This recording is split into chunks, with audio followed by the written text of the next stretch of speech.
پیدائش اس کا 50واں باب جو 26 آیات پر مشتمل ہے۔ تب یوسف اپنے باپ کے منہ سے لپٹ کر اس پر رویا اور اس کو چوما، اور یوسف نے ان طبیبوں کو جو اس کے نوکر تھے اپنے باپ کی لاش میں خوشبو بھرنے کا حکم دیا۔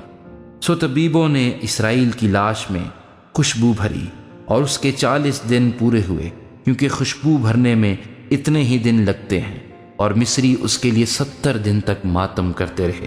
اور جب ماتم کے دن گزر گئے تو یوسف نے فرعون کے گھر کے لوگوں سے کہا، اگر مجھ پر تمہارے کرم کی نظر ہے تو فرعون سے ذرا عرض کر دو کہ میرے باپ نے یہ مجھ سے قسم لے کر کہا ہے کہ میں تو مرتا ہوں، تو مجھ کو میری گور میں جو میں نے ملک کنعان میں اپنے لیے کھدوائی ہے دفن کرنا، اس لیے ذرا مجھے اجازت دے کہ میں وہاں جا کر اپنے باپ کو دفن کروں، اور میں لوٹ کر آ جاؤں گا۔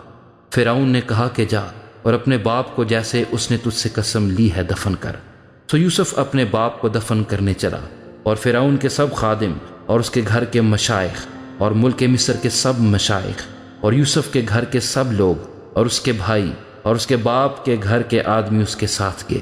وہ صرف اپنے بال بچے اور بھیڑ بکریاں اور گائے بیل جشن کے علاقے میں چھوڑ گئے، اور اس کے ساتھ رتھ اور سوار بھی گئے۔ سو ایک بڑا انبوہ اس کے ساتھ تھا، اور وہ عتد کے کھلیان پر جو یردن کے پار ہے پہنچے، اور وہاں انہوں نے بلند اور دلسوز آواز سے نوحہ کیا، اور یوسف نے اپنے باپ کے لیے 7 دن تک ماتم کرایا۔ اور جب اس ملک کے باشندوں یعنی کنانیوں نے عتد میں کھلیان پر اس طرح کا ماتم دیکھا تو کہنے لگے کہ مصریوں کا یہ بڑا دردناک ماتم ہے۔ سو وہ جگہ ابیل مصرین کہلائی، اور وہ یردن کے پار ہے۔ اور یعقوب کے بیٹوں نے جیسا اس نے ان کو حکم کیا تھا ویسا ہی اس کے لیے کیا، کیونکہ انہوں نے اسے ملک کنعان میں لے جا کر ممرے کے سامنے مکفیلا کے کھیت کے مغارہ میں، جسے ابراہیم نے افرون ہتی سے خرید کر گورستان کے لیے اپنی ملکیت بنا لیا تھا، دفن کیا۔ اور یوسف اپنے باپ کو دفن کر کے اپنے بھائیوں اور ان کے ساتھ جو اس کے باپ کو دفن کرنے کے لیے اس کے ساتھ گئے تھے مصر کو لوٹا۔ اور یوسف کے بھائی یہ دیکھ کر کہ ان کا باپ مر گیا کہنے لگے کہ یوسف شاید ہم سے دشمنی کرے اور ساری بدی کا جو ہم نے اس سے کی ہے پورا بدلہ لے۔ سو انہوں نے یوسف کو یہ کہلا بھیجا کہ تیرے باپ نے اپنے مرنے سے آگے یہ حکم کیا تھا کہ تم یوسف سے کہنا کہ اپنے بھائیوں کی خطا اور ان کا گناہ اب بخش دے، کیونکہ انہوں نے تجھ سے بدی کی۔ سو اب تو اپنے باپ کے خدا کے بندوں کی خطا بخش دے۔ اور یوسف ان کی یہ باتیں سن کر رویا، اور اس کے بھائیوں نے خود بھی اس کے سامنے جا کر اپنے سر ٹیک دیے اور کہا، دیکھ ہم تیرے خادم ہیں۔ یوسف نے ان سے کہا، مت ڈرو، کیا میں خدا کی جگہ پر ہوں؟ تم نے تو مجھ سے بدی کرنے کا ارادہ کیا تھا، لیکن خدا نے اسی سے نیکی کا قصد کیا تاکہ بہت سے لوگوں کی جان بچائے۔